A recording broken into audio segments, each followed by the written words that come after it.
Договор со тајна клаузула што фрла сериозни сомнежи за криминал. Сепак Славица Грковска не гледа ништо спорно во спогодбата со Бехтел Јенка и носењето на законските измени кои произлегуваат од него, иако незината функција е вице-премиер за добро владење. И токму таа би требало да се залага за транспарентност и да се бори со корупцијата. На брифинг со новинарите наместо одговор таа само се насмевна кога беше прашана ако има притисоци кои се политичарите кои сакале да се мешаат во процесот за добро владење.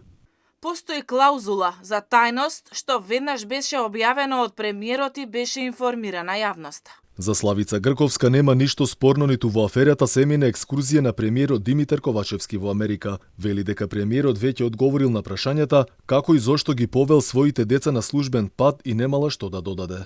Мислам дека треба да го прашате премиерот за тоа, иако јас сметам дека треба од владата да побарате одговор од неговиот кабинет. Ние немаме ингеренции за тоа. Исто како што немаме ни за пратениците. Премиерот имаше изјава за тоа. Повеќе информации може да побарате од генералниот секретаријат. Тој треба да одговори зошто тие ги организираат патувањата. Од друга страна, вице-премиерката вели дека веќе опоменала дел од функционерите кои службените возила и канцеларии ги користа за партиски и приватни цели и тврди дека веќе го поправиле своето однесување. Сепак ситуацијата на терен покажува сосема нешто друго.